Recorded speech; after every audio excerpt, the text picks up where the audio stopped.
In a previous episode, we saw how a teenager secured his major asset, the fort of Torna. Absolutely. And today we move from a single startup win to the construction of the 26-year capital, the formidable Rajgad. Yes. Welcome, Girish. Thank you. Thank you very much. And thank you, folks, for joining in and look forward to a great episode. Many leaders find their first big success and immediately shift into celebration mode. Yet Shivaji Maharaj did the exact opposite. Correct. So, Girish, what is this game changing thing that Shivaji Maharaj did? You hit on a critical point. In our last episode, we have seen that a 16-year-old pull off the ultimate market disruption, the bloodless capture of Torna Fort. It was a brilliant, what they call as a minimum viable product. It proved that the concept of Swaraj was possible. But here is where many leaders fail. They get their first big contract, their first round of funding, or their first successful product launch, and they think they've arrived. They celebrate, they spend, and then they stagnate. Shivaji Maharaj was different. While the copper pots of gold found at Torna would have tempted any other teenager, and remember, Shivaji Maharaj is a teenager, just 16 years of age, and any teenager would have thrown a victory feast.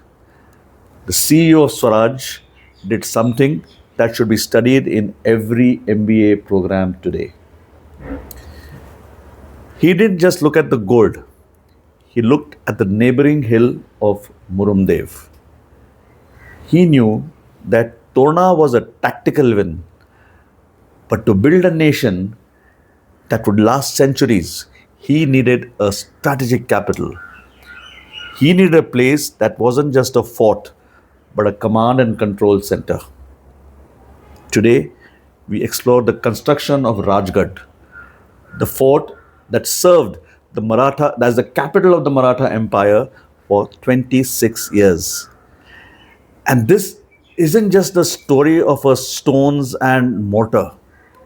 It's a masterclass in scalability, resource allocation, and long-term infrastructure development. Let's deep dive. So, over here, what we have seen is you may celebrate your small successes.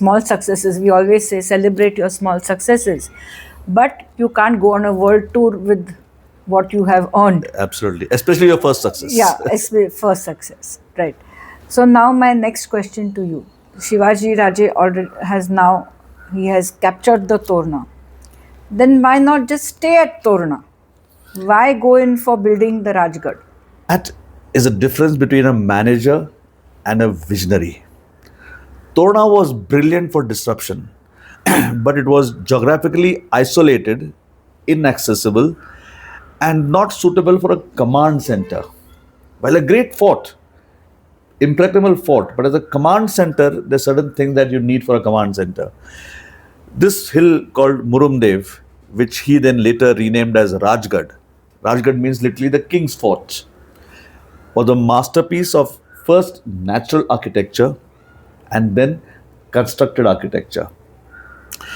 Firstly, it has three massive plateaus with steep drops. These are called as Machis. So one is you have what is called as the Sanjeevani Machi, the Padmavati Machi, and the Soya Machi, and a central soaring citadel, what is called as the Bale Killa. Now on this hill, which became the fort, there was enough space and expanse for a core army of the Swaraj to be located.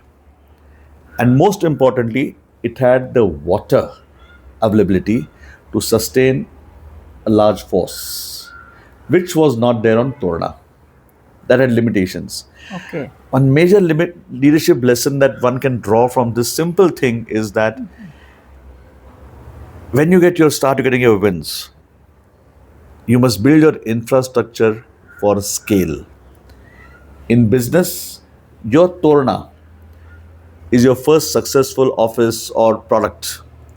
But as you scale, you need a Rajgad, an ecosystem that can support multiple departments, withstand market pressure, and house your core leadership team. Shivaji Maharaj recognized that Murumdev offered something Torna didn't: room for growth and invincibility. He didn't wait for the Adil Shahi Sultanate to react to his first win, which was the capture of Torna. He used that seed capital which came to him in the form of treasure from Torna to immediately fortify this neighboring hill. So most people would have spent that found treasure on optics or rewards for the team. Maybe building getting a bigger office, having, throwing parties or whatever. So how did Maharaj justify spending every single muhur on construction? Shivaji Maharaj followed the rule of strategic reinvestment. He turned the found wealth into fixed assets. The first thing he did was defense first. He bought arms and ammunition from where he could available. Second, infrastructure. He hired the best architects and the local stonemasons. He understood that optics are not operations. A leader's job is to ensure the back end, that is the fort walls, that these are strong enough to support the front end, that is the expansion of the army. And by building Rajgad, he was telling his team, we are not here for a temporary raid. We are here to stay for decades. And for 26 years, Rajgad was the silent witness to the most pivotal moments of his life and the birth of Swaraj. The birth of Rajaram Maharaj, his second son, the death of Queen Saibai, things like major battles which happened later on, his going to Agra, escape from Agra. Because he invested in the base early, the base supported him through every crisis. And this is the ultimate test of founding values, the value system that one must always inculcate. As a leadership catalyst, I often see companies get a windfall and immediately upgrade their cars or move into fancy glass offices that add no real value to the customer. Build a capital, not just a win. If capability over consumption resonates, subscribe for more 2026 leadership blueprints. Like if infrastructure is your legacy, and comment what Rajgad are you building to thrive. Girish, a visionary leader can dream of a Rajgad, but they can't lay every stone themselves, right? Absolutely. How did Shivaji Maharaj go about selecting and empowering the right technical head to turn this mountain into a capital? No, I always say this every time, and it's so true that whenever somebody starts a business or an entrepreneur, your entrepreneurship journey, in the beginning of that journey, one must be prepared to be what I call as the P2P, that is from the peon to the president. And in the beginning, yes, Shivaji Maharaj was that. But within about 2 to 3 years, one must have the confidence and the scale to now scale up as desired by you. And thereafter, you should be able to delegate authority, empower people that are with you. And this is what Shivaji Maharaj exactly did. So he had got this massive treasure from Torna. He had captured Torna. The Adil Shahi had now woken up. So something is happening in our kingdom which never happened before. What does Shivaji Maharaj do now? A teenager, age 17. Now, and I think this brings us to one of the most critical roles in any high growth organization. Behind the massive walls of Rajgad was the genius of a man called Hiroji Indulkar. In modern terms, if Shivaji Maharaj was the visionary CEO, Hiroji Indulkar was the chief technology officer or the Okay. head of infrastructure.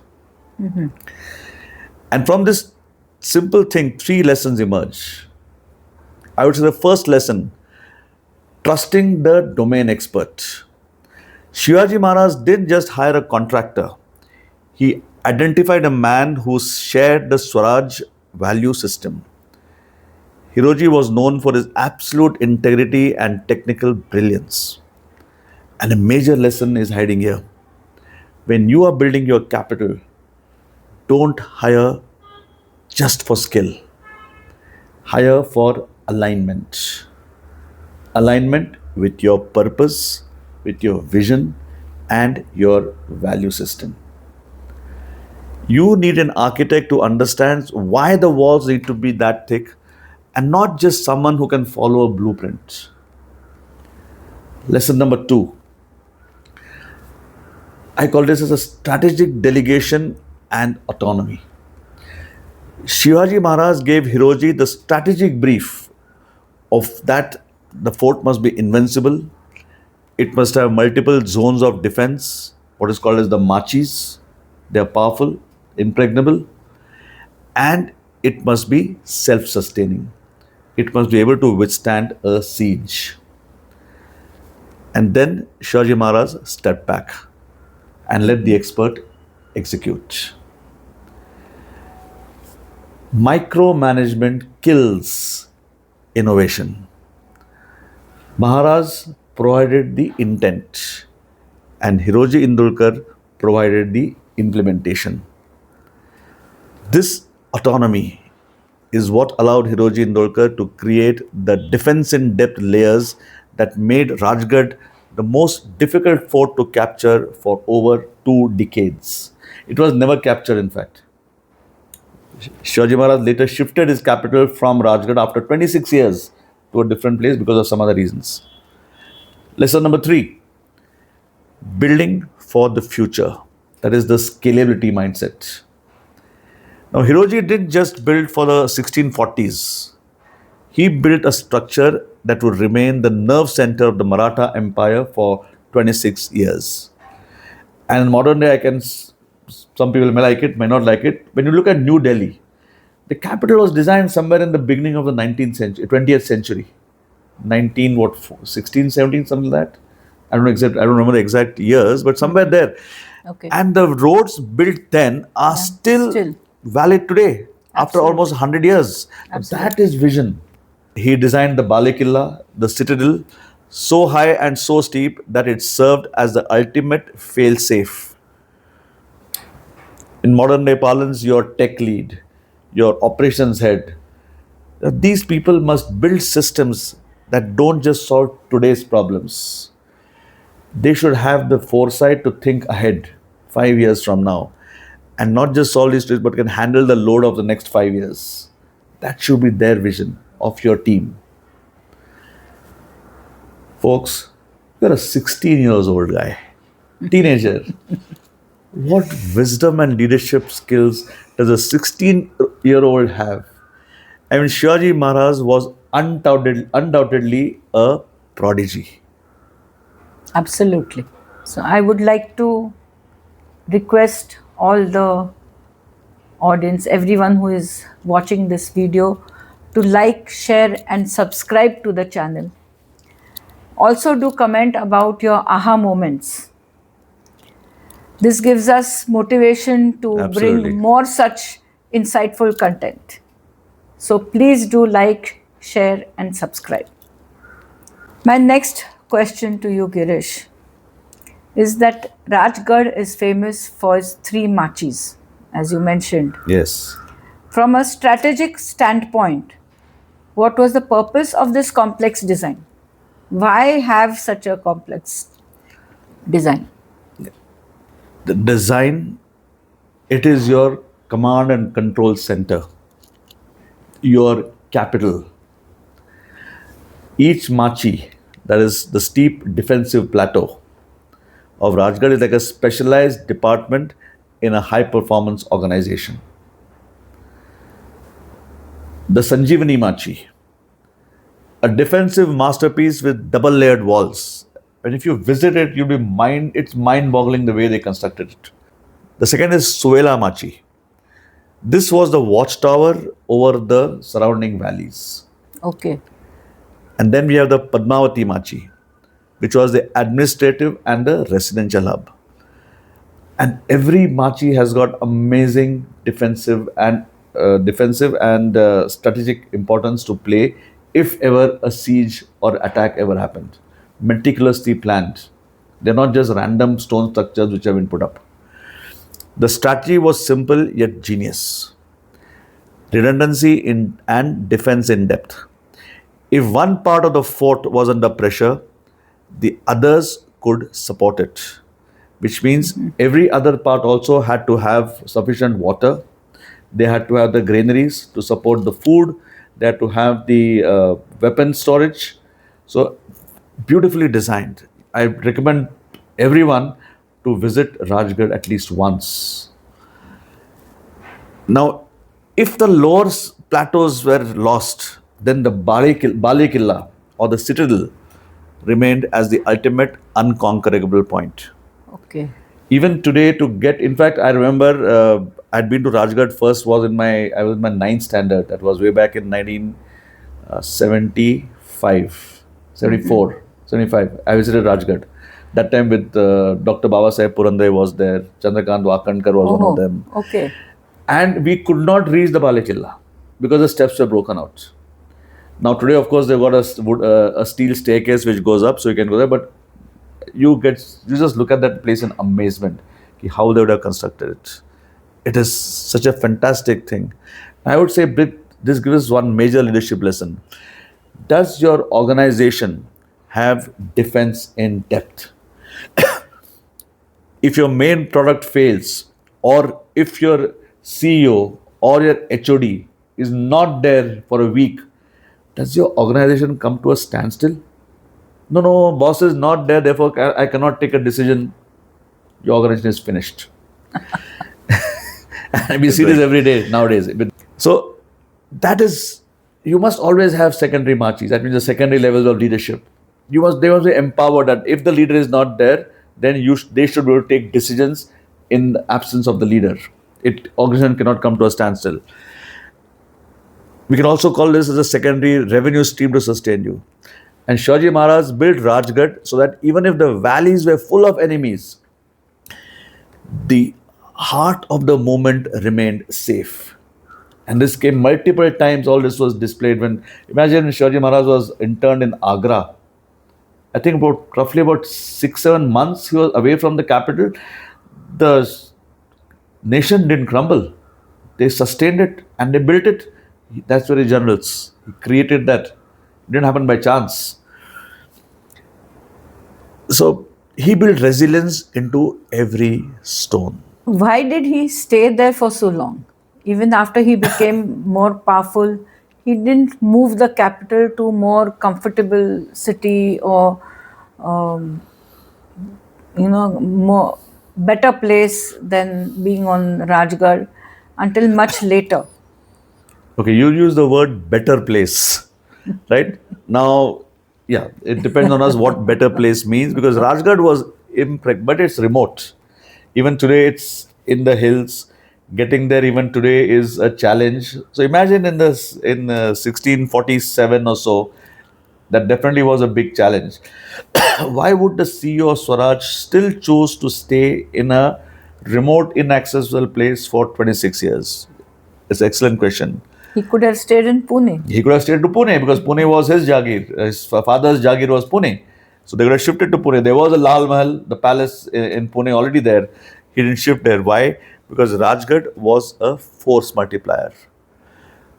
From the top of Rajgad, Shivaji Maharaj could monitor the entire Maurya region, the Maurya region that is there. It was the brain of the empire.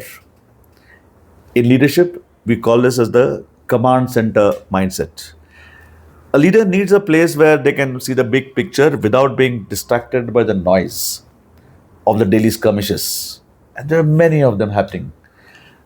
Rajgad allowed him to plan all his future conquests. The first one, which came later on, is the first is was the what the triangle that he established, that is Rajgad, Sinhagad, and Purandar, which we'll talk of next time. Then there was the Zauri conquest. All this started off once Rajgad was ready. He had to negotiate with the Mughals from a place of strength, and the Mughals could not attack him, or even the Sultanates. And he had to manage the internal administration of his growing territory. And therefore, he didn't move his capital for 26 years till 1670. Why? Because you don't move your headquarters until your empire has outgrown your current capacity. Shivaji Maharaj was the master of lean operations. He continued to stay in the rugged, difficult terrain because that's where his strength, the Maulas, they lived. Because while his troops were out there in the hills, he couldn't afford to stay in a palace inside Pune. He chose Rajgad. So that is, he chose to be close to the shop floor. Okay, you can say that. Or it could be the corner office away from the shop floor. Yes. Either way. Either way, yes. Yeah. So as we near the end of today's episode, what would be the 3 key action points for today's leaders? Okay. As a commander of your own organization, what are the 3 things that you can take away from this Rajgad blueprint of Shivaji Maharaj? 1. Invest in foundational assets, not optics. When you get a win, don't spend it on the show. Spend it on the infrastructure, the technology, the training, and the systems that will make you invincible. In fact, many people sometimes ask me when I take in my programs that we conduct these leadership programs, if you train the people, they leave. And I always tell them, look, we're all monkeys. Would you like to have a untrained monkey in your organization or a trained monkey in your organization? An untrained monkey is the most dangerous person in your organization. Yes, when you train people, some of them will leave. That's expected. When you train 10 of them, 4 definitely should leave, will leave, may leave, 6 will stay. And they give your organization that backbone to do great stuff. So that's the lesson number 1. Lesson number 2, build for your scalability from day 1. At least start thinking about it. You might not have the money to start scalable immediately, but think about what you will do in 2 years, 3 years from now. Don't just build a room if you plan to build a mansion. At least have the blueprints ready and then go step by step. Shivaji Raje didn't just patch up Murumdev. Because he got this treasure, what he did was he designed a capital. Look at it, 16 years of age, already saying, I need a capital to be built. I've got the money now. I'm thinking 10 years ahead from here now. I need a capital.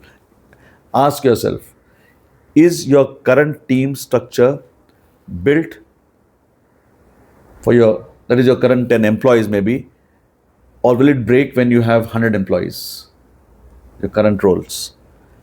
3, create defense in depth.